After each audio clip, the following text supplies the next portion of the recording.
Isang mapagpalang gabi po muli sa ating lahat, mga ginigiliw po namin taga-subaybay at taga-pakinig. So, salamat po sa Panginoon ngayong gabi. At tayo po ay binigyan muli ng pribilehyo upang makapag-aral ang salita po ng Diyos. At kayo po ay muling sumubaybay diyan sa inyo pong kinatatayuan upang tayo po ay muling mag-aral ng salita po ng Panginoon. At ngayong gabi ay tayo po ay may bagong pag-aaralan muli at ang ating pong pag-aaralan ngayong gabi ay paglagong buhay espiritual sa pamamagitan ng palagi ang pagsisisi. Yun po yung ating pong pag-aaralan naman ngayon. At kayo po ay matamang sumubaybay diyan upang ating pong muling pag-aralan ang salita po ng Diyos. At salamat po sa Diyos nga at tayo binigyan ng pribilehyo upang muling makapakinig ng salita po ng Panginoon.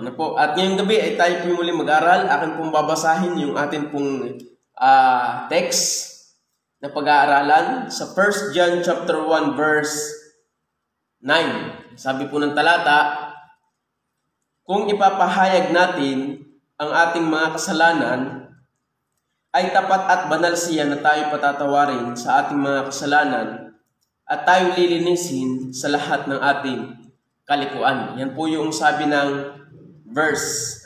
Sabi po, if we confess our sin, He is faithful and just forgive us our sins and to cleanse us from all unrighteousness. Yun po. So tayo po muna ay manalangin sa ating pong pag-uumpisa. Tayo pumikit. Aming Diyos, salamat po muli sa gabing ito na kami po ay muling inyo pong pinagkalooban ng oras at panahon upang muling makapag-aral ng inyo pong salita. Salamat po, Panginoon, na kayo po ay nananatiling tapat. Bagaman po kami, Panginoon, ay sa inyo pong harapan ay kapos, pero salamat po dahil kami inyong inaaring ganap dahil ng Panginoon Jesucristo. Pagpalain po nawa ang bawat makikinig. Patuloy po nawa ninyong abutin ang kanilang pong pangangailangan espiritual upang patuloy po silang lumago sa buhay pananampalataya, Panginoon Diyos. Tulungan niyo po kami, bawat isa po sa amin, nawa po, Panginoon Diyos, ay abutin niyo po yung aming pangangailangan sa pag-aaral namin ito ng inyong pong salita ngayong gabi, Panginoon. Banal na Espiritu, kayo po ang mayamang gumabay sa amin, Panginoon Diyos, sa aming pong pag-aaralan, at nawa po, Panginoon Diyos, mayamang karunungan po ang sumainyong abal lingkod upang maipahayag ang inyong pong salita. Tulungan niyo po ako, Panginoon Diyos, kayo po muling magsalita ngayong gabi at gamitin niyo pong kasangkapan ang inyong abang lingkod na magsasalita ngayong gabi. Salamat po, O Diyos, at kayo po magpala, patawad po sa aming pong nagawang kasalanan, karumihan, naisip na salita na gawa na ito po hindi maganda sa inyong harapan, na ito po ang dahilan kung bakit kami po ay lumalayo sa inyo, nanlulupay-pay sa paglilingkod, Panginoon. Tulungan niyo po kami, bawat po sa amin. Pagpalain niyo po nawa ang aming pong pag-aaralan. Salamat po, O Diyos. Ang lahat po nito ay aming pong samot dalangin sa pangalan ng Panginoon Jesus. Amen. So magandang gabi po sa inyo pong taga-subaybay namin tagapakinig. Salamat po sa Diyos at tayo po ay muling binigyan ng pribilehyo upang muling makapag-aral ng salita po ng Diyos. So ngayon po ang ating pong pag-aaralan ay paglagong buhay espiritual sa pamamagitan ng palagi ang pagsisisi. So bilang tayo po ay tao, bilang po tayo ay nakakilala sa Diyos, mga mananampalataya ng Diyos, tayo po ay palaging mabuhay nang nagsisisi sa harapan ng Diyos. Ibig sabihin ko po, bilang tayo po ay nasa laman pa, ito po yung idea, bilang po tayo nasa laman pa, tayo po nagkakasala pa rin. At mahirap po na tayo po ay masanay bilang mananampalataya ng Diyos, ay masanay tayo na tayo po ay hindi humihingi ng tawad dun sa atin pong, bagaman tayo ligtas na, positionally, tayo ligtas na po sa harapan ng Diyos dahil ang Panginoong Jesus, yung ating nagawang kasalanan nung una, at yung ating nagawang kasalanan, ginagawang kasalanan pa, kung kayo po'y gumagawa pa ng kasalanan, tayo nakakagawa pa ng kasalanan, dahil tayo po'y nasa laman, Dahil sabi ni Apostle Paul, yung aking ibig na gusto kong gawin ay hindi ko magawa, pero yung ayaw ko ay siya kong ginagawa. Dahil walang tumitirang mabuti sa aking katawan. Yun po yun. May dual nature po tayo. Kung kayo po yung mananampalataya at ligtas, meron po tayong dual nature. At yung dual nature po natin, yun yung old and new nature po natin. Bilang isang tayo mananampalataya, tayo binago ng Diyos. At yung old nature natin, yun yung ating datihang pagkatao. Na yun po ay nandidinip po sa atin po. Tayo po ay bilang tayo po ay mananampalataya, tayo po ay nagkakasala pa rin. Ano? Kaya dapat tayo po ay palaging humihingi ng kapatawaran sa Diyos. Bagaman tayo ligtas na, positionally, tayo po ligtas noon, nung ating nagawang nung nakaraan, na ating nagawang kasalanan, yung ating ginagawang kasalanan, at yung ating gagawin pa, yun po yung nabayaran na ng Panginoon Jesus. Dahil ang sabi po ng Hebrew chapter 10 verse 10, sa kaloobang yaoy tayo'y pinapaging banal sa pamamagitan ng paghahandog ng katawan ng Kristo, ito'y minsan at magpakailanman. Ano? Kaya nga sabi ng talata ay tayo'y banal na sa harapan ng Diyos. Ano? Kaya ngayon pong gabi ay tayo mag-aaral. So ngayon, ating pag-aaral, bakit sinabi ng Diyos, sabi po diyan, ang kausap po dito sa John chapter 1, itong buong John, ito po yung mananampalataya ng Diyos ang kausap. Kaya nga sabi dito, kung ipapahayag natin ang ating mga kasalanan, ay tapat at banal siya na tayo patatawarin sa ating mga kasalanan. At tayo lilinisin sa lahat ng ating kalikuan. So, ang naka-address po dito, ito po yung mga mananampalataya ng Diyos, mga minamahal. Kaya kung tayo po yung mananampalataya ng Diyos at gusto po talaga nating lumugo spiritually, dapat tayo ay nabubuhay na laging bagbag ang puso sa harapan ng Diyos. Dahil mahirap po pagka ang ating pong sarili, pag ho tayo nangalyo na yung ating puso, bagaman tayo ligtas, yung pinangyayari, na nangangalyo yung ating puso, mga minamahal. Dahil minsan, ang akala mo sa iyo tingin ay ayos, na lagi mong ginagawa, minsan ikay nasasanay na rin. Kaya sabi ng talata, sabi ng ating pag-aaralan, paglagong buhay spiritual sa pamamagitan ng palagi ang pagsisisi. Kaya maganda po natin itong pag-aralan dahil ito ay makakatulong sa atin, isa sa makatutulong sa atin upang malaman natin bakit kinakailangan ko bang magsisi at magsisi pa rin habang ako ay nandito sa harapan ng Diyos. Yung idea kasi dito ng pagsisisi, lagi ka nagpapakumbaba sa harapan ng Diyos. At ngayon po, atin yung po yung pag-aaralan. Ang sabi po ng verse 9, kung ipapahayag natin ang ating mga kasalanan, ay tapat at banal siya na tayo patatawarin sa ating mga kasalanan at tayo lilinisin sa lahat ng ating kalikuan. Pagdating ng verse 4, at ang mga bagay na ito ay aming isinulat upang ang ating kagalakan ay malubos. At ito ang pasabing aming narinig sa Kanya at sa inyo'y aming binabalita na ang Diyos ay ilaw at sa Kanya'y walang anumang kadiliman. Kung sinasabi natin tayo may pakikisama sa Kanya at nagsisilakad tayo sa kadiliman, ay nagbubulaan tayo at hindi tayo nagsisigawa ng katotohanan. So anong unang makikita nating katotohanan po dito mga minamahal? Ang sabi diyan, it is the result, ay yung pagsisisi, mga minamahal, it is the result of genuine salvation. Ito yung bunga mga minamahal ng tunay na kaligtasan. Dahil sabi nga, marami pong nagpo-profess ngayon na mga Kristiyano daw na ito yung sinasabi ng mga dating daan na kaya tayo po ay napupulaan dahil merong mga Kristiyano daw na ligtas na pero nabubuhay pa rin sa kasalanan. So, yung pagsisisi at pagsisisi natin, yun sa harapan ng Diyos kapag tayo nakakagawa ng kasalanan, ito yung bunga ng ating kaligtasan mga minamahal. Bunga yun. Bunga na tayo ay ligtas mga minamahal. Yun ang nagpapatunay sa harapan ng Diyos na bakit tayo ay kinakailangan laging magsisi dahil hindi naman lang nung una lang tayo nagsisi dapat. Dapat buhay natin yung pagsisisi mga minamahal. buhay dapat natin yung pagsisisi sa harapan ng Diyos dahil hindi tayo perfecto pa. Ano? Kaya, alam niyo po, it is the result of genuine salvation.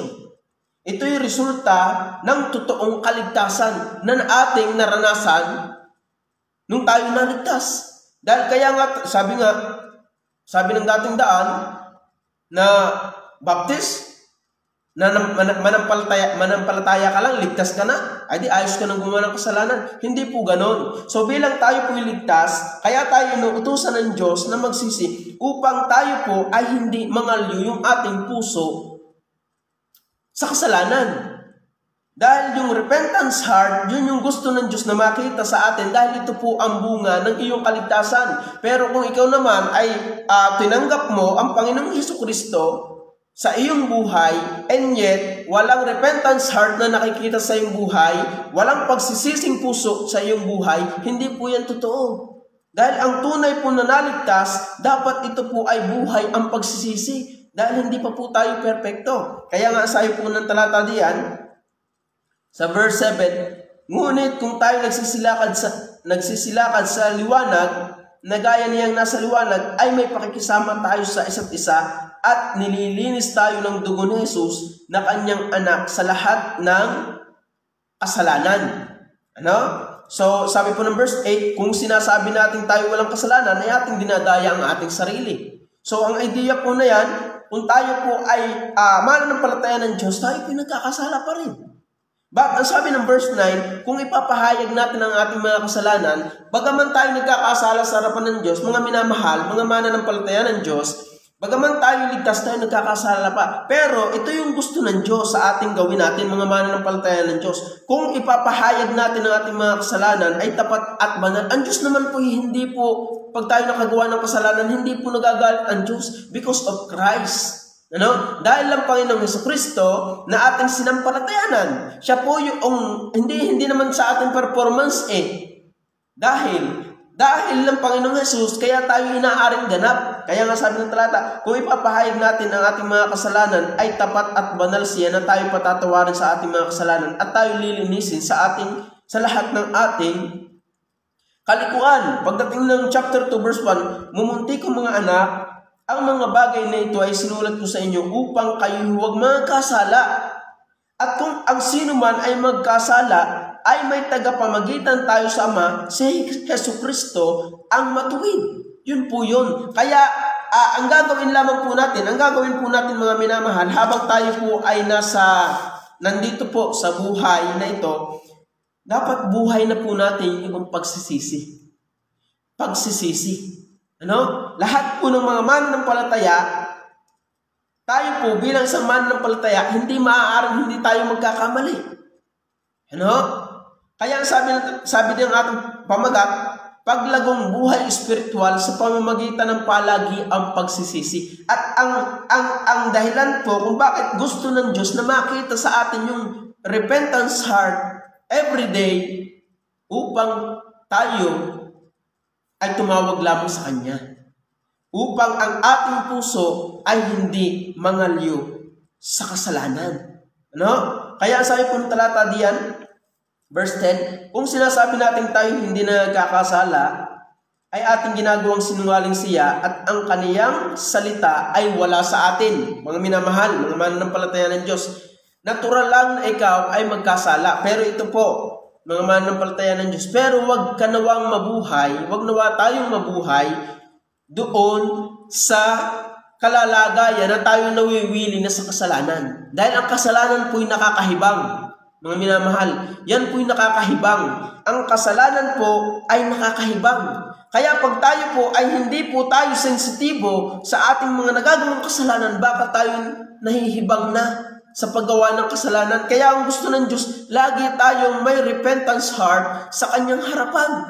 Dahil kung sinasabi, may ganito kasi yes, ako'y tumanggap na sa Panginoong Jesus, once saved, always saved. Kaya tayo nasasabihan ng ibang mga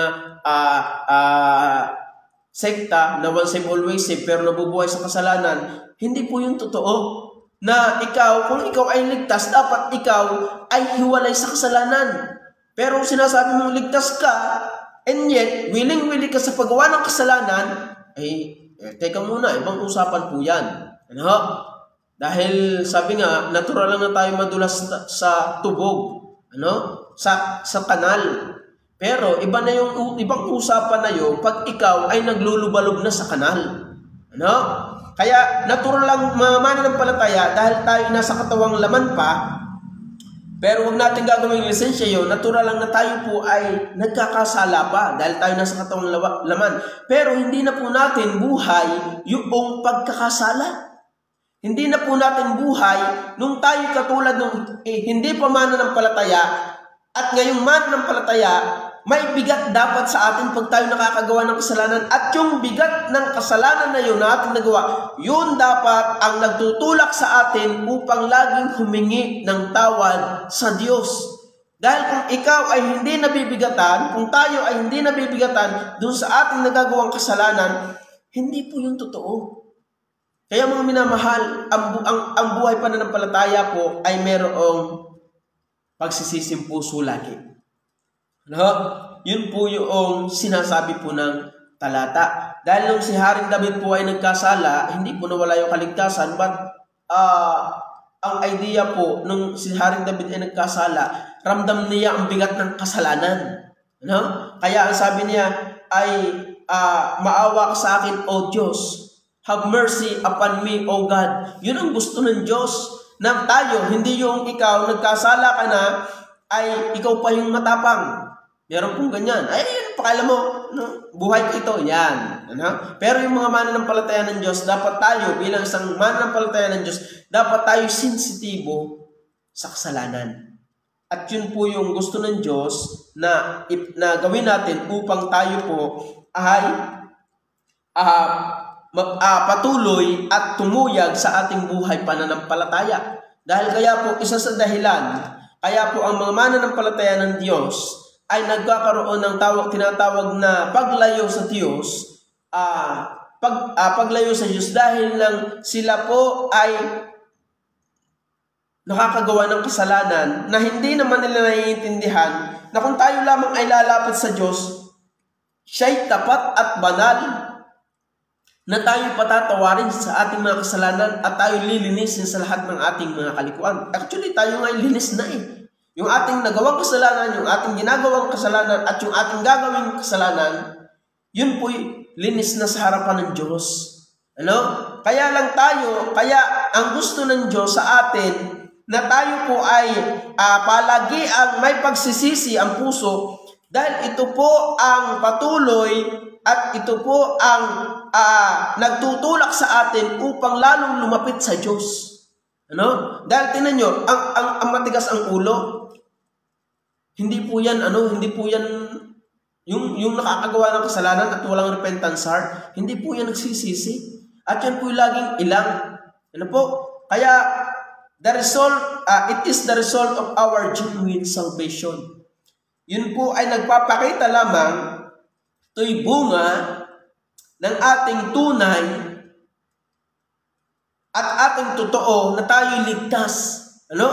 Kaya sabi ng talata, kung sinasabi natin tayo walang kasalanan, ay ating dinadaya ang ating sarili. So ako po'y nagkakasala pa. But thanks be to God na yung pusong mapagpakumbaba at yung may pagsisisim puso ay nandun, hindi pa niya inaalis. Dahil ang Diyos din po nagbibigay na yan. Ano?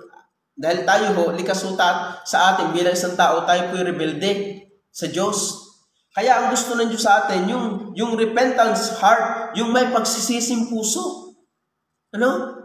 Kaya, ang sabi diyan, kung sinasabi natin tayo walang kasalanan, ay ating dinadaya ang ating sarili at ang katotohanan ay wala sa atin. So, pag sinasabi natin tayo, ay ayos na ligtas na ako, and yet, nabubuhay ka pa rin doon, willing ka pa rin doon, hindi ka pa rin nababago yung iyong buhay, yung iyong lifestyle, yung iyong buhay sa kasalanan, hindi ka nabibigatan, ay hindi po yan ligtas. Dahil ang ligtas po may kabigatan sa kasalanan. At yun po yung ebidensya na tunay yung ating natamong kaligtasan. Meron pong palaging repentance heart sa atin pong buhay. may pagsisising puso. Kaya yun po yung gusto ng Diyos. Dahil dito po tayo tinuturuan ng Diyos na palaging lumapit at humingi ng saklolo sa Kanya. Ano? Dahil wala tayong magagawa eh. Napakagaling ni Satanas. Ba't tayo lagi nagkakasala? Pero ang sabi dito, bakit kinakailangan natin ng palagi ang pagsisisi? Dahil kinakailangan natin ito upang tayo po ay hindi mangaliw yung ating puso. Dahil nasasanay po yung puso eh. Pag lagi po nating nagagawa. Kaya kinakailangan ng repentance heart palagi, mga minamahal. Kaya ito yung dahilan kapag tayo kapag tayo walang pagsisising puso, walang pagsisising kalooban, yan yung unti-unting nagtutulak sa atin upang tayo ay lumayo sa Diyos, mga minamahal. Kaya tinuturuan tayo ng Diyos na palaging magsisi. Ano? Kumbaga ay tayo po pag naliligo, hindi ho totaling laging malinis na tayo. Tayo po ay pag lumabas ay nadudumihan. Kaya kinakailangan po natin palaging lumigo. So yung pagsisising puso, ito yung refreshment. Bagaman tayo ligtas na, ito yung refreshment. Ano? Refreshment. Kaya nga ang sabi ni David sa Psalms, tingnan niyo po. Dahil yun po ang, nasaan na yung Psalms? Mga awit, chapter 51. Ang sabi po dito ng talata, 51 verse, ang sabi po diyan, hugasan mo akong lubos sa aking kasamaan at linisin mo ang aking kasalanan, sapagkat kinikilala ko ang aking mga pagsalangsang at ang aking kasalanan ay laging nasa harap ko. Laban sa iyo lamang ako nagkasala at nakagawa ng kasamaan sa iyong paningin, upang ikaw ay aring ganap pag nagsasalita ka at maging malinis pag humahatol ka. Bakit? Nasabi dito ni Haring David, makikita po natin dito yung repentance heart. Hugasan mo akong lubos sa aking mga kasalanan. Ano? So, yung repentance heart, ito yung may lagi tayong nagsisisi sa harapan ng Diyos. Ito yung kumbaga po ay refreshment, mga minamahal. Ano? Kumbaga ikaw ay init na init at ikay nagbuhos ng malamig na tubig, lumigo ka ng malamig na tubig, parang nahimasmasan. Ano? So tayo minsan nababaliw sa kasalanan, kaya kinakailangan natin ng palagi ang pagsisisi upang tayo mahimasmasan, mga minamahal, upang tayo maliwanagan, mga minamahal. Kaya, at yun po ay isa, bakit kinakailangan natin palagi ang pagsisisi? Dahil it is the result of genuine salvation. Ano? So yun po ay resulta na na yung kaligtasan na yung tinanggap ay totoo. Dahil ako po yung may kilala, dahil ko nang kilala ng mga nabautismuhan, tumanggap daw sa Panginoong Jesus, and yet walang pagsisising puso. Walang repentance heart, mga minamahal sa kanilang buhay. Wala pong makita. Nabubuhay sa kasalanan, nag-iinom na rin, naninigarilyo na din. So, wala pong makikitang genuine salvation doon. Mga minamahal, doon sa buhay na sinasabing tumanggap daw sa Panginoong Jesus, nanampalataya doon sa Panginoong Jesus, and yet, wala man lang paghiwalay doon sa kanyang kasalanan. Hindi siya lumalayo sa kasalanan. Kaya, it is the result of genuine salvation.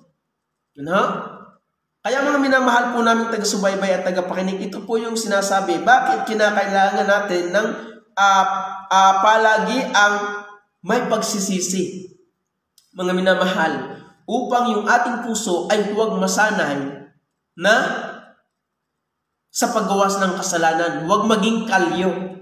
At ito yung bakit kinakailangan nating may palagi ang pagsisisi sa ating buhay, dahil ito yung resulta na yung iyong natamong kaligtasan ay totoo. So kaya kung ikaw ay tunay na ligtas, Meron kang palagi ang pagsisisi, ikaw ay lalago sa iyong buhay pananampalataya. Oh, yun po yung totoo. Ikaw ay lalago sa iyong buhay pananampalataya kung ikaw ay mayroong palagi ang pagsisising ginagawa. Mayroong laging pagsisiyasat ng iyong buhay sa harapan ng Diyos. Dahil yun po yun. Yun po yung totoo. Yun po yung dapat nating makita kung tunay na talaga tayo nanampalataya sa Panginoong Jesus. Yun po dapat yung ating tunay na maramdaman, yung ating dapat maramdaman kung tayo ay tunay na nanampalataya sa Panginoong Jesus. Meron palaging searching, meron palaging pagsisising puso sa ating buhay. Kaya nga, sabihin pa ito ng Diyos kung ito hindi totoo, kung ipapahayag natin ang ating mga kasalanan. Ibig sabihin, tayo nagkakasala pa dahil nandito pa tayo sa ating mga kasalanan. Pero doon sa ating pagpapahayag ng kasalanan, dito natin nararanasan yung kabutihan ng Diyos na ibinigay sa atin. Kaya nga sabi, ay tapat at banal siya na tayo patatawarin sa ating mga kasalanan because of the Lord Jesus Christ. Kaya nga sabi ng talata, Romans chapter 8 verse 1, wala nang hatol ang sinumang na kay Kristo. Mga minamahal, kaya napakahalaga po, isang bagay na mahalaga na dapat natin ginagawa ay yung may palagi ang pagsisisi sa ating buhay. May searching. Meron palagi tayo dapat lagi nagsisiyasat ng ating buhay. Nagsisisi po tayo sa harapan ng Diyos, sa ating buhay. Kamusta ako sa harapan ng Diyos? Kapag ikaw ay hindi kinakausap sa iyong buhay, kapag ikaw ay nakakagawa ng kasalanan and yet walang banal na espiritu na nangungusap sa iyong buhay, delikado po yan. Dahil ang banal na espiritu ang nangungusap sa atin upang tayo po ay palagi ang lumapit sa harapan ng Diyos. Yung palagi ang pagsisisi. Kaya ito po yung sinasabi ng Diyos sa atin. Palagi ang pagsisisi. Paglagong buhay espiritual sa pamagitan ng palagi ang pagsisisi. Actually nga po, kaya nga po lumalayo ang sama na ng palataya, lumalayo sa Diyos dahil minsan yung nagagawa nilang kasalanan ay kanilang inaalagaan. Kumbaga, ginagawang pet sin, pet sin, ay, ito lang naman ayos lang naman to ayos lang naman mag-Mobile Legend ayos lang naman ang manligaw sa unbeliever ayos lang naman yun para bagang ating ginajustify pa yung ating ginagawang kasalanan sa halip na tayo pagsisi at ating unawain na ito'y mali sa harapan ng Diyos. Kaya napakahalaga po ng palagi ang pagsisisi, mga minamahal. Dahil dito tayo lumalago pag tayo po ay laging nagsisisi sa harapan ng Diyos. Pero pag yung pagsisisi ng palagi ang pagsisisi na wala, pag tayo nakakagawa ng kasalanan, dito na po utay-utay tayong lalayo sa harapan ng Diyos. Yun po yung katotohanan na sinasabi po ng talata. Kaya sabi po dyan, kung sinasabi natin tayo'y walang kasalanan, tayo ay nagkakasala pa bilang mga mananampalataya, pero sa harapan ng Diyos, hindi na tayo nagkakasala because of the Lord Jesus Christ na nagbayad ng ating kasalanan. Yun po yung biyaya sa atin. Dahil ni Kristo na sumakdal, na gumanap, ng ating hindi kayang ganapin, siya ang pampalubag ng ating mga kasalanan. Kaya nga sabi ng verse 2, verse 1, mumuntikong mga anak, ang mga bagay na ito ay isinulat ko sa inyo upang kayo'y huwag magkasala. At kung ang sino man ay magkasala, ay may tagapamagitan tayo sa Ama, si Hesus Kristo ang matuwid. Hindi si Maria ang tagapamagitan, si Jesus Christ. Ang Panginoong Hesus. Kaya nga sabi ng Timothy,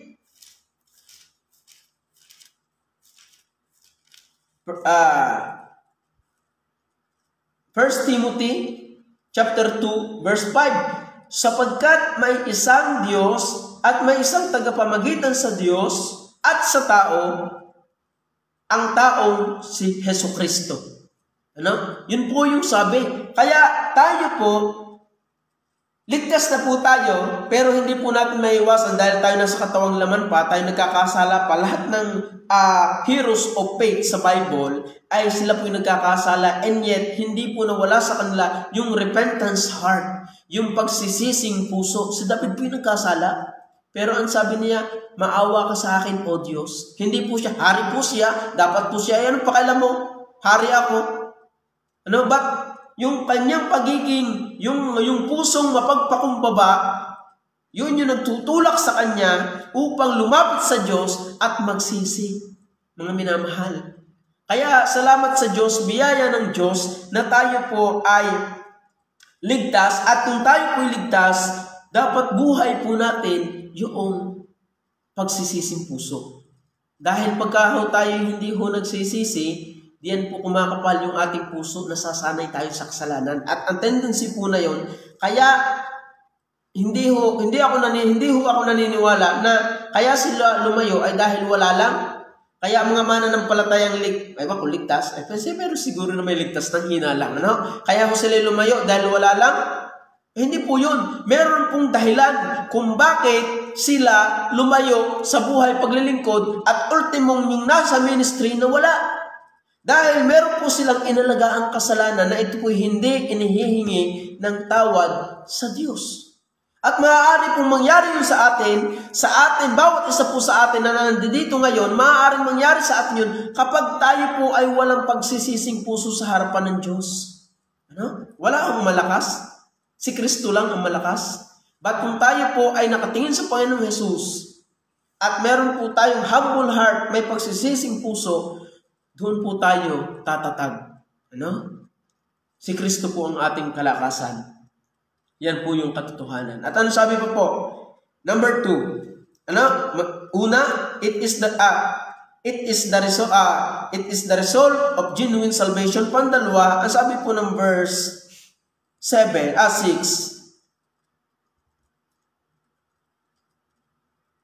Kung sinasabi natin tayo may pakikisama sa Kanya at nagsisilakad tayo sa kadiliman, ay nangagbubulaan tayo at hindi tayo nagsisigawan ng katotohanan.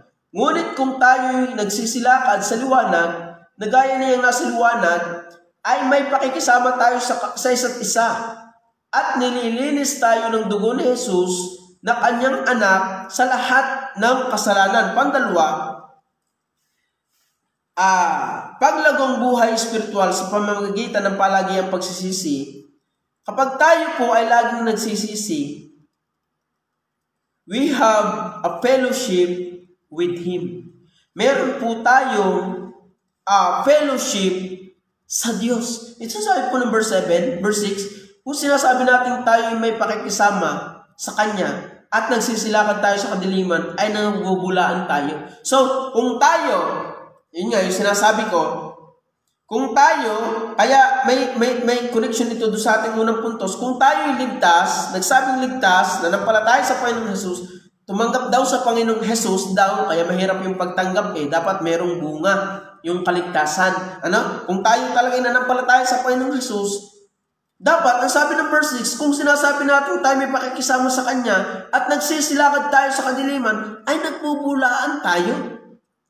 So, hindi natin aasahang lumago yung hindi naman talaga ligtas. No? Hindi po yan. Dahil maaaring mag-stay yan 1 week, 1 month, 1 year, o almost 1 decade. Pero ang magpapatuloy lang talaga sa paglilingkod sa Diyos, ito yung genuine ang Kanyang natamong kaligtasan. Kaya, napakahalaga ng palagi ang pagsisisi. Dahil ito nga po yung bunga ng ating tunay, kung tunay talagang ating kaligtasan. At kung tayo ligtas, at tayo laging nagsisisi, ang sabi, we have a fellowship with Him. Meron tayong pakikisama sa Diyos. Kaya nga sabi ng talata, kung sinasabi natin tayo may pakikisama sa Kanya, at nagsisilakad tayo sa kadiliman, ay nagbubulaan tayo at hindi tayo nagsisigawa ng katotohanan. Verse 7, Ngunit kung tayo nagsisilakad sa liwanag, na gaya niyang nasa liwanag, ay may pakikisama tayo sa Kanya, sa isa't isa, at nililinis tayo ng dugo ni Jesus na Kanyang anak sa lahat ng kasalanan. Tingnan niyo po. Kaya, napakahalaga ng buhay na may pagsisising puso. Kaya nga sabi ng talata, balik po tayo doon sa verse 3, sabi po dito. Sabi po dyan,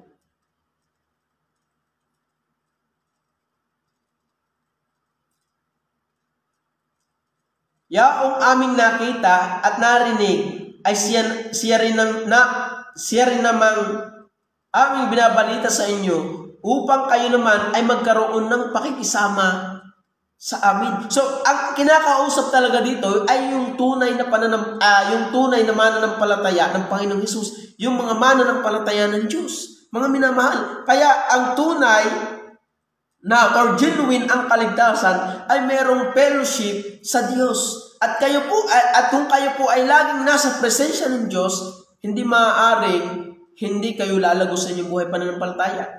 At kung kayo laging nasa presensya ng Diyos, hindi maaaring tayo ay mabuhay sa pagkakasala. At kung tayo man ay nakagawa ng kasalanan, dapat meron tayong pagsisising puso. Kaya nga sabi dito ng Psalms ulit, sabi po din tinan niyo po yung buhay ni Haring David. Sa verse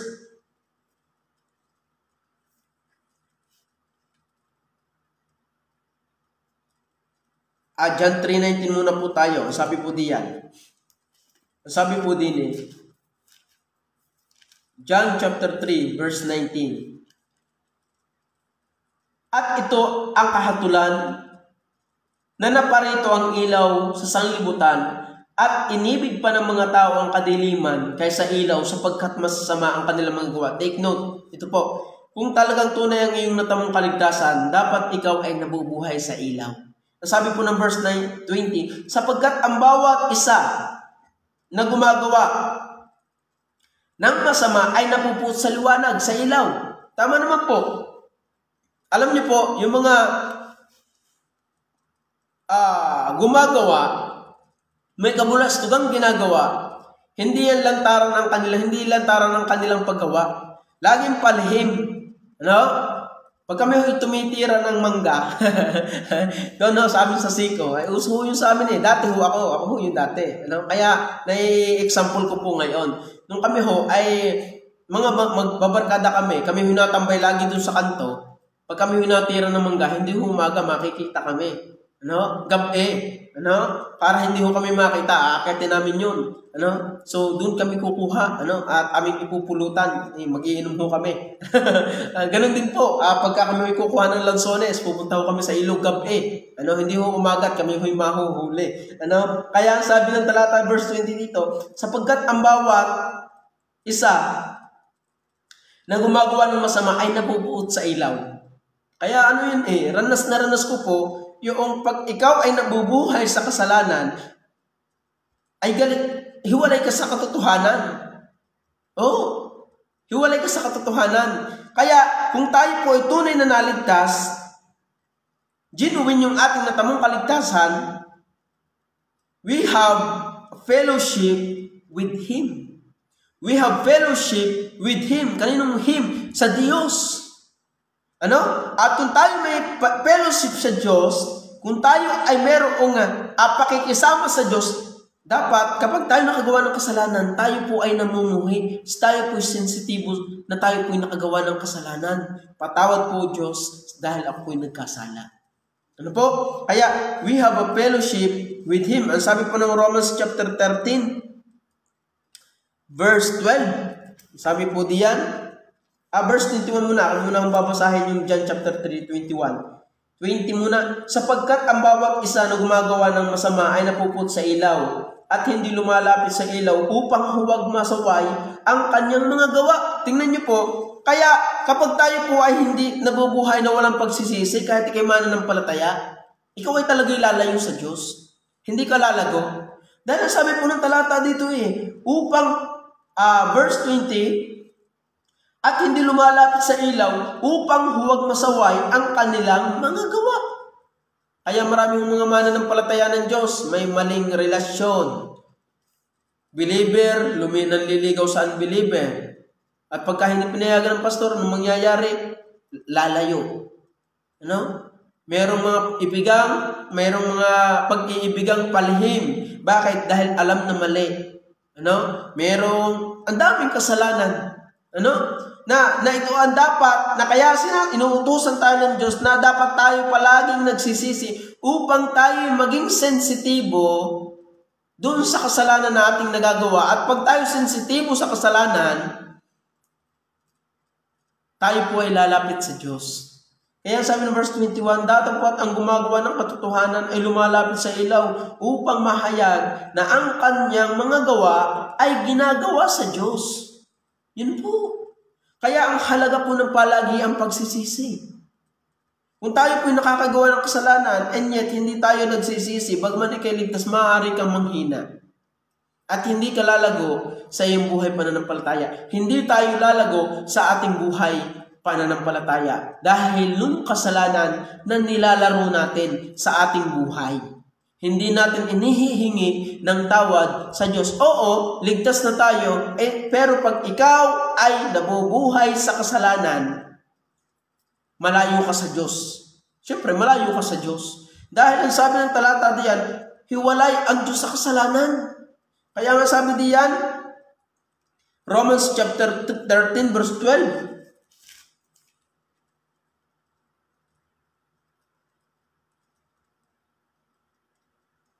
Ang gabi ay totoong malalim. Hindi pa ho, mga alas 9 pa lang. Ano? Ang gabi ay totoong malalim at ang araw ay malapit na. Iwaksi nga natin ang mga gawa ng kadiliman at ating isakbat ang mga sandata ng kaliwanagan. Iwaksi natin yung gawa ng kadiliman. Yung buhay na nabubuhay sa kasalanan, iwanan na natin. At yung, ano sabi po dito, ating isakbat ang mga sandata ng kaliwanagan. Yun po yung sabi. Ay paano yun? Dapat tayo maging sensitibo sa kasalanan. Paano tayo magiging sensitibo sa kasalanan? Palagi ang nagsisisi dapat po tayo sa ating kasalanan. Yun po yung tama na atin pong dapat gawin. Na ito po yung mahirap gawin. Ano? Pero inuutusan tayo ng Diyos. Oo, sino ka namang nagkasalang aaminin? Pero ang Diyos naman po yung sabi, siya'y tapat at banal na tayo patatawarin sa lahat ng ating mga kasalanan at tayo lilinisin sa lahat ng ating kalikuan. Yun po yung sabi ng Diyos. Tapat po siya, banal po siya na tayo patatawarin. Kung tayo po yung nanghihina, lumayo sa Diyos, may panawagan po ang Diyos sa atin. Tayo po yung bumalik sa Kanya. At dapat mabuhay tayo ng laging may pagsisising puso upang yung ating puso ay hindi mangaliw sa paggawa o sa paggawa ng kasalanan na atin pong nagagawa. Yun po yun. Ano? Dahil minsan, ginajustify na natin yung ating kasalanan ginagawa. Ayos lang naman. Hindi naman totoong wala akong mabigat at magang kasalanan sa harapan ng Diyos. Ultimo yun ang konting nagsinungaling man lamang o nakapatay man ng tao, yun po'y parehong kasalanan sa harapan ng Diyos. Kaya, kinakailangan po natin ng palagi ang pagsisisi sa Diyos upang tayo po ay magkaroon ng fellowship with Him. Dahil tayo po pang nabubuhay sa kasalanan, syempre, hiwalay tayo sa Diyos. Kaya nga, sabi dito ng talata, Isaiah, sana po yung Isaiah ko din Isaiah 59, sabi po din kundi pinapaghiwalay ng inyong mga kasamaan kayo at ang inyong Diyos. So kaya ang presensya ng Diyos ay lumalayo sa atin dahil ng kasalanan. Na ito yung kinakailangan na ihingi natin palagi, araw-araw ng tawad sa harapan ng Diyos. Oo, tayo ligtas na, pero tayo nagkakasala pa rin. At dapat tayo ay hindi masaya. Paano tayo magiging hindi masaya? Dapat tayo maging sensitibo. Laging mabigat dapat yung lasa natin pag tayo nakakagawa ng kasalanan sa harapan ng Diyos. Alam niyo po, ang buhay pananampalataya ay hindi po yan laging suwabe. No? Hindi po laging ayos. Minsan, dinadaan tayo ng Diyos doon sa mabako-bakong daan upang tayo subukin kung saan tayo mananangan. At ito po ang kinakailangan na tayo po'y laging suko sa harapan ng Diyos. Laging may pagsisising puso.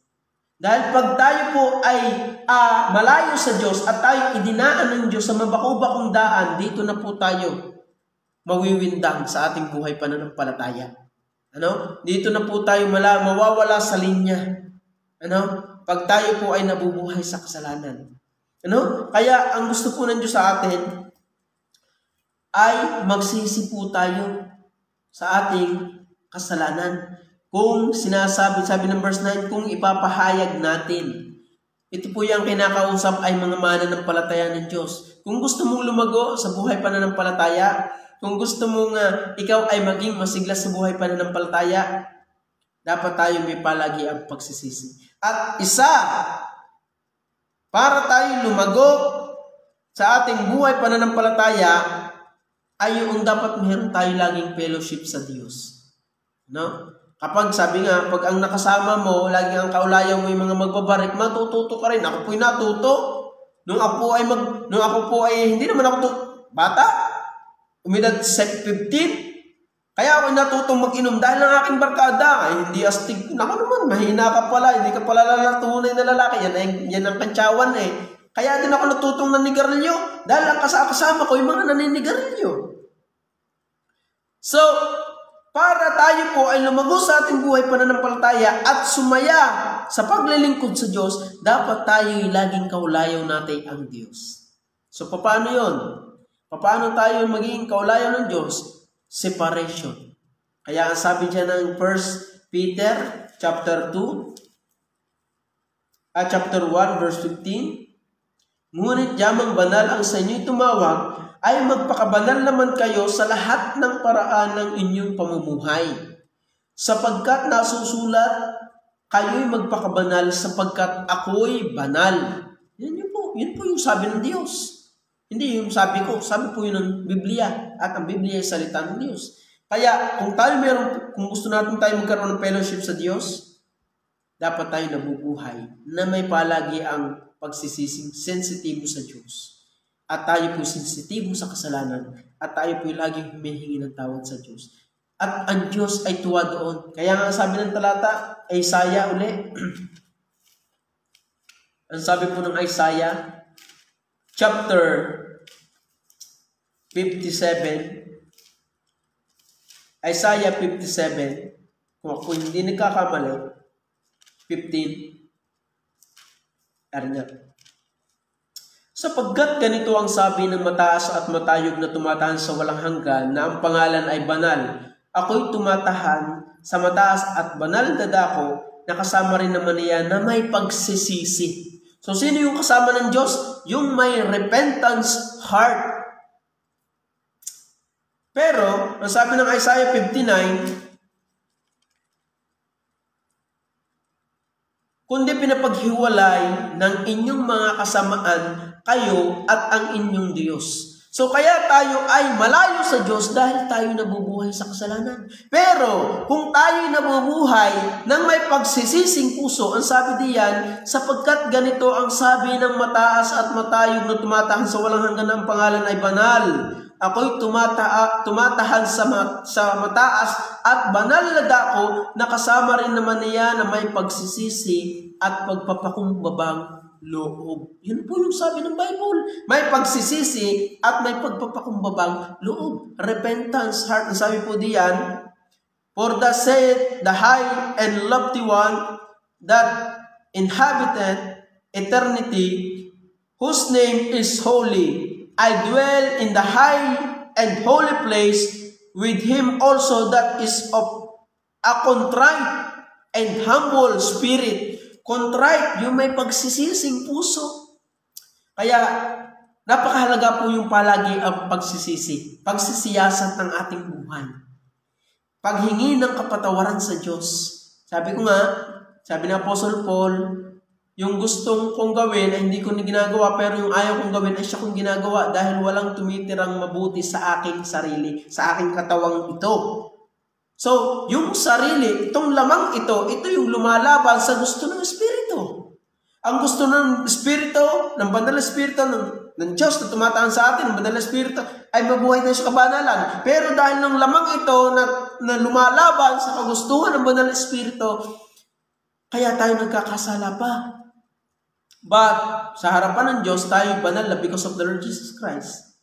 Pero, kaya tayo ay lumalayo sa Diyos dahil ng kasalanan na ating nagagawa. Pero tayo ligtas. Kung tunay nga ligtas. Ano?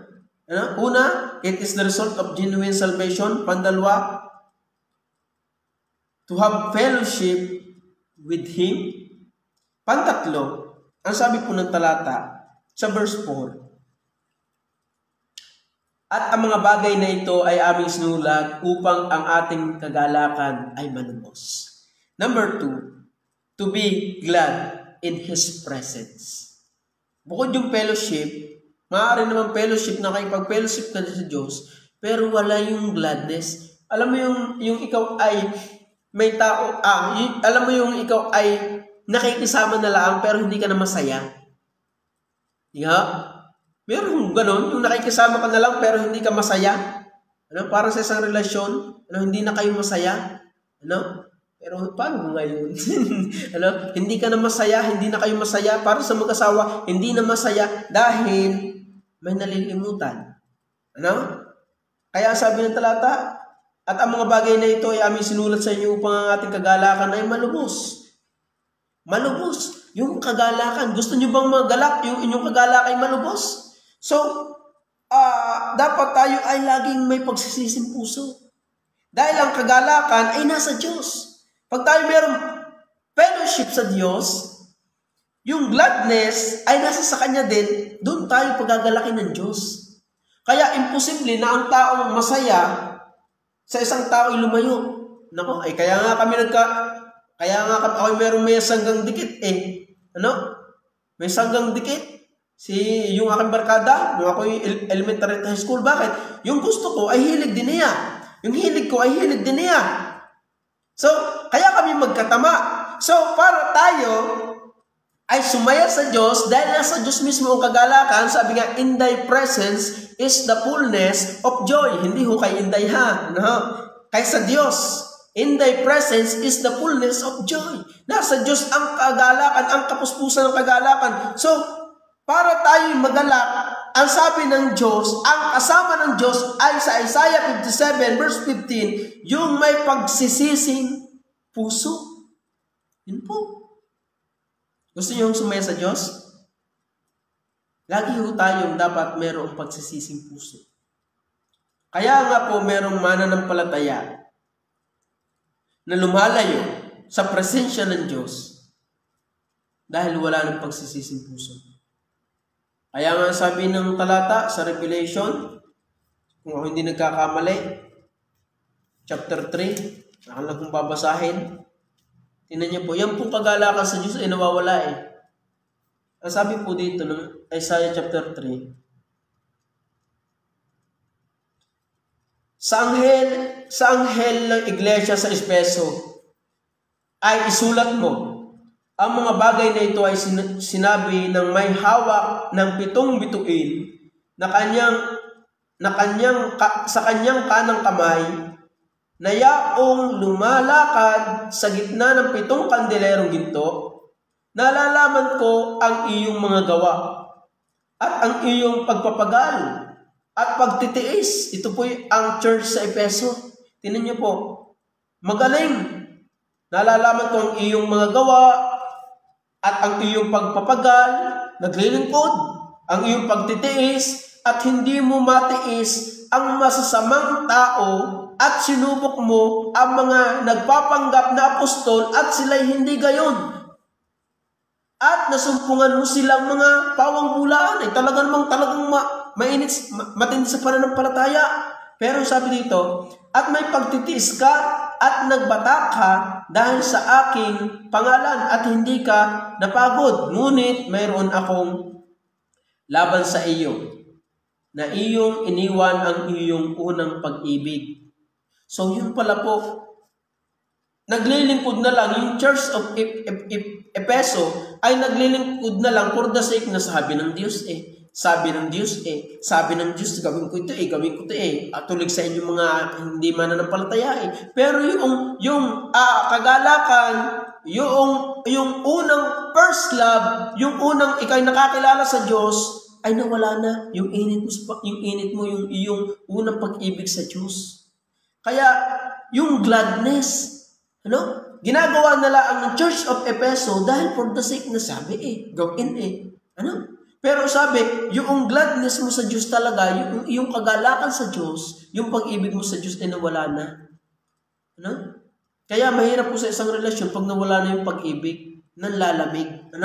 Kaya ang sabi ng Isaiah, Psalms 51 uli, nasabi po dito, ang sabi po diyan, ng mga awit, chapter 51, verse 12, sabi po diyan,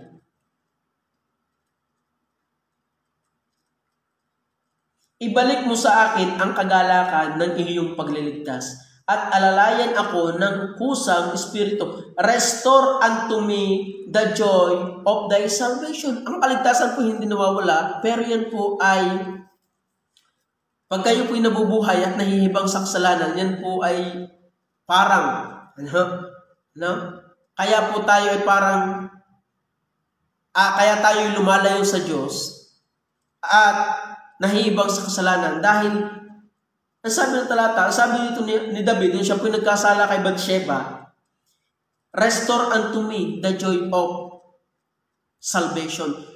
Tayo po'y ligtas, pero nawawala po yung kagalakan natin sa Diyos. Yung gladness in His presence. Tingnan niyo po, kaya nga sabi ng John chapter 3 verse 19, 20, sapagkat ang sino mang gumagawa ng kasamaan ay napupuot sa ilaw upang huwag mahayag yung kanilang gawang mali. So, kaya kung tayo ay walang pagsisisi sa ating nagagawang kasalanan, ito po ang dahilan at malaki ang porsyento na tayo po ay lumalayo sa Diyos at lalayo sa Diyos. Wala nang kagalakan Kaya mga minamahal po namin taga-subaybay nun at tagapakinig, ang panawagan po ng Diyos sa atin, kung gusto talaga nating lumago, buhay espiritual, dapat may pagsisising puso. At isa, kung bakit tayo magsisisi, at may pagsisising puso palagi dahil yung una, kung tunay ang iyong natamong kaligtasan, genuine salvation, dapat buhay natin yan. Pero kung hindi ka naman talaga ligtas, ay hindi na namin aasahan yan. Nabautismuhan ka lang pero hindi totoo. Hindi genuine ang iyong natamong kaligtasan. Ang pandalawa, kung tunay na ikaw ay nagsisisi, dapat malapit ka sa Diyos at may fellowship tayo sa Diyos. May fellowship. Sabi nga, kasama rin naman niya na may pagsisisi at may pagpapakumbabang puso. Pero sabi, kundi pinapaghiwalay ng inyong mga kasamaan kayo at ang inyong Diyos.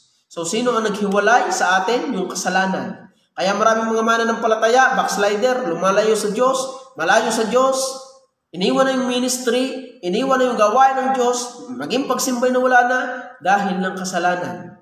Dahil ang kasalanan at ang Diyos ay hindi pwedeng pagsama.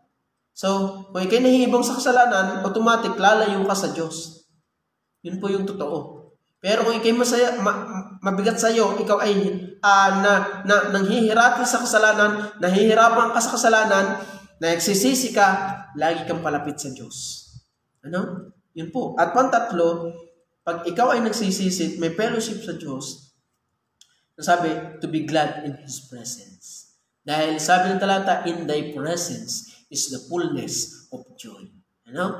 Sabi ng talata, nakasama rin naman niya na may pagsisisi at may pagpapakumbabang loob. Kaya may problema man na dumarating sa iyo, hiningi mo lang ng tawad sa Diyos dahil tunay ang iyong natamong kaligtasan, genuine ang iyong natamong kaligtasan, alam mo ang turo ng kaligtasan, tayo tinubos ng Panginoong Hesukristo, Nilinis na tayo sa ating kasalanan, wala nang kamandagang kasalanan sa atin, hindi na tayo pupunta ng impyerno because of the Lord Jesus Christ. Kung alam mo yan, at ikay masaya sa Diyos, bagaman ikay nagkakasala, humihingi ka ng tawad sa Diyos, meron kang fellowship sa Kanya, at meron kang nagagalak sa Kanya. Kaya hindi po pwede na kung ikay mananampalataya ng Diyos, galak ka sa Kanya, inyat lalayo ka, hindi ho yung pwede. Hindi ho sala hindi ho magkatama. Masaya ka sa Diyos, and yet, lalayo ka sa Kanya, aalis ka sa paglilingkod, ay parang sala yata. Masaya ka sa Diyos, and yet, lalayo ka sa Diyos, ay sala. Ano? Kaya, ang halaga na yung may pagsisising puso. Dahil, ang dahilan kung bakit lumalayo ang mananampalataya ng Diyos sa Diyos, dahil walang pagsisising puso, walang repentance heart. No? Walang repentance heart. Ano? Ang dahilan. Nabubuhay sa kasalanan, natutuwa sa kasalanan, sa Diyos hindi na natutuwa, nauumay na sa Diyos. Ano? Kaya, yun po yung sabi ng Bible. Napakahalaga po na may pagsisising puso. Paglagong buhay espiritual sa pamamagitan ng palagi ang pagsisisi. At dapat buhay na po natin yung lagi po tayong nagsisisi sa harapan ng Diyos. Kaya nga sabi ko nga, tama yung tayo ligtas na, once saved, always saved. Tayo naniniwala diyan, o sa once saved, always saved, kung tunay kang mananampalataya ng Diyos. Pero kung hindi ka tunay na mananampalataya ng Diyos, ay wag kayo mga dating daan, wag ho ninyong i-apply yung once saved, always saved doon sa hindi tunay na mananampalataya ng Diyos. Dahil kaya kayo ay nagdududa sa kaligtasan, kung ligtas na, bakit nabubuhay pa sa kasalanan. Tingnan nyo ang buhay kung talagang tunay na naligtas. Dahil ang tunay na naligtas ay hiwalay sa kasalanan. Malungkot sa kasalanan. Hindi nabubuhay sa kasalanan. Kaya mga minamahal po namin taga-subaybay, taga-pakinig, lalo na po sa mga mananampalataya ng Diyos, paglagong buhay espiritual, ang lalago po dito ay yung tunay na mananampalataya ng Diyos. At tayo po ang kinakausap nyon. At sabi po, paglagong buhay espiritual, isang paraan sa pamamagitan ng palagiang pagsisisi.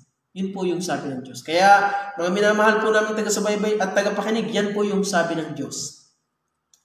Kaya wag po nating iwawala, bagaman tayo ligtas na, nakakagawa pa rin tayo ng kasalanan, at wag nawa nating papagkalyuhin yung ating puso sa paggawa ng kasalanan. Lagi po dapat tayo nagsisisi, nagpapalinis, at lumalapit sa Diyos.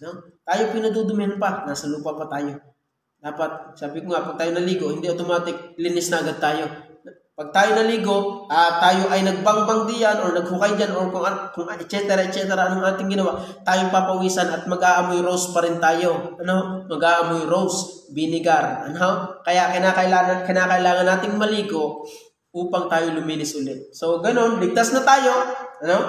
Tayo po'y ligtas na dahil ang Panginoong Jesus, pero kinakailangan po nating magsisi ng kasalanan para tayo po ay palagi ang pagsisisi upang tayo po ay lumagong spiritual. Yun po dapat buhay. Kaya yun po yung sabi ng Diyos sa atin. Kaya salamat po sa Diyos sa biyayang yon na tayo po ay nakapag-aral muli ng salita po ng Diyos. So tayo po manalangin, aming Diyos. Salamat po. Salamat dahil meron pong salita na lagi po namin gabay upang amin pong tahakin ang inyong pong kalooban. Takaran ang inyong kalooban. Pagpalain niyo po naman ang bawat nakapakinig. Salamat po sa kanilang mga presensya. At nawa o Diyos, palaguin niyo po patuloy kami sa aming buhay pananampalataya. Tunay na ang buhay pananampalataya ay laging may battle.